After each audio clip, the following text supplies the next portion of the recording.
देश सेवा। अगर आपके मन में देश सेवा की जुनून है तो आप CDS एग्ज़ाम द्वारा Indian army, navy and air force जैसी सेना में किसी एक का हिस्सा बनकर अपने पूरे जुनून और जोश के साथ देश की सेवा कर सकते हैं।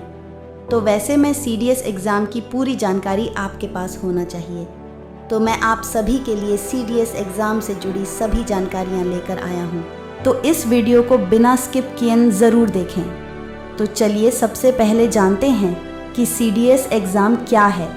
तो CDS का फुल फॉर्म होता है कंबाइंड डिफेंस सर्विसेज, यानी कि सम्मिलित रक्षा सेवा।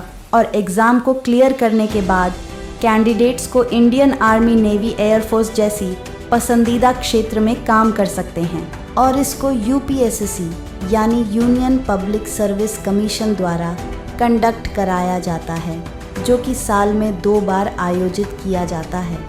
और हर साल इस एग्ज़ाम में 5 से 10 लाख अभ्यर्थी शामिल होते हैं, जिसमें से बहुत कम कैंडिडेट ही सेलेक्ट हो पाते हैं। इस एग्ज़ाम में रिटन टेस्ट और इंटरव्यू के बेस पर सिलेक्शन होता है। तो CDS एग्ज़ाम क्या है, ये जानने के बाद इसका क्राइटेरिया जानते हैं। तो सबसे पहले नेशनलिटी क्राइटेरिया। तो CDS एग्ज़ाम के लिए अप्लाई करने वाले कैंडिडेट्स भारत, नेपाल या भूटान के नागरिक होने चाहिए। Age limit.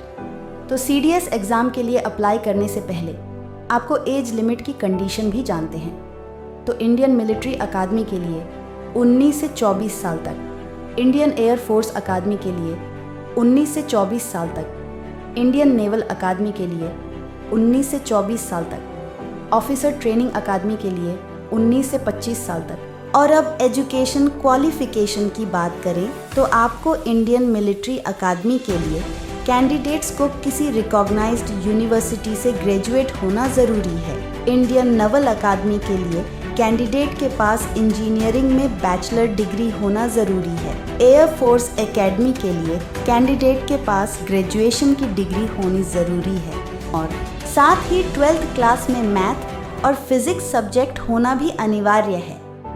ऑफिसर ट्रेनिंग अकादमी के लिए कैंडिडेट का किसी रिकॉग्नाइज्ड यूनिवर्सिटी से ग्रेजुएट होना ज़रूरी है। मैरिटल स्टेटस की बात करें तो इंडियन मिलिट्री एकेडमी के लिए अनमैरिड, इंडियन नॉवल एकेडमी के लिए अनमैरिड और एयर फोर्स एकेडमी के अनमैरिड। ऑफिसर्स ट्रेनिंग एकेडमी के लिए फॉर मेन मैरिड और अनमैरिड, फॉर कॉमन अनमैरिड और मैरिड चल सकता है। और अब जानते हैं कि CDS एग्ज़ाम को क्लियर करने के लिए पहले रिटन टेस्ट को क्वालिफाई करना होगा एवं दूसरा इंटरव्यू में अपीयर होना होगा।